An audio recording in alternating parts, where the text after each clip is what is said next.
AI agent ఆర్కిటెక్చర్లో tool selection అనేది ఎంత ఇంపార్టెంటో నేను ఒక సింపుల్ ఎగ్జాంపుల్తో చెప్పాను. సపోజ్ నేను ఒక 10 days లీవ్ కావాలి అని ఏజెంట్కి చెప్పాను. నా మేనేజర్కి లీవ్ రిక్వెస్ట్ పంపించు అని చెప్పాను. ఏజెంట్ వెంటనే నా మేనేజర్కి వాట్సాప్ చేసింది, లక్ష్మికి 10 days లీవ్ కావాలి అని. మేనేజర్ కూడా వెంటనే అప్రూవ్డ్ అని రిప్లై ఇచ్చాడు. ఇక్కడ వరకు చూస్తే అన్ని బాగానే జరిగాయి అనిపిస్తుంది కదా. కానీ 2 days తర్వాత హెచ్ఆర్ టీం నుంచి కాల్ వచ్చింది, లక్ష్మి నీకు లీవ్ ఇంకా పెండింగ్ లోనే ఉంది.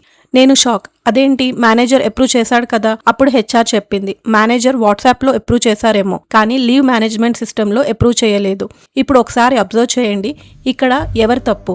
మేనేజర్ తప్పు లేదు, హెచ్ఆర్ తప్పు లేదు, లక్ష్మి తప్పు లేదు. కానీ ప్రాబ్లం ఎక్కడ జరిగిందంటే ఏజెంట్ రాంగ్ టూల్ సెలెక్ట్ చేసింది. ఈ ప్రాసెస్కి వాట్సాప్ కాదు, ఈమెయిల్ పంపించాలి. అప్రూవల్ పోర్టల్ లింక్ షేర్ చేసి ఉంటే మేనేజర్ ఆ లింక్ ఓపెన్ చేసి అప్రూవ్ చేసేవారు. అప్పుడు లీవ్ మేనేజ్మెంట్ సిస్టమ్ కూడా ఆటోమేటికల్లీ అప్డేట్ అయ్యేది. అంటే టూల్ పని చేయలేదని కాదు, ఈ యూస్ కేస్కి అది సరైన టూల్ కాదు. అందుకే ఏ ఏజెంట్ బిల్డ్ చేసేటప్పుడు టాస్క్ కంప్లీట్ చేయడం మాత్రమే కాదు, ఆ టాస్క్కి సరైన టూల్ కూడా సెలెక్ట్ చేసుకోవడం ఈక్వల్లీ ఇంపార్టెంట్.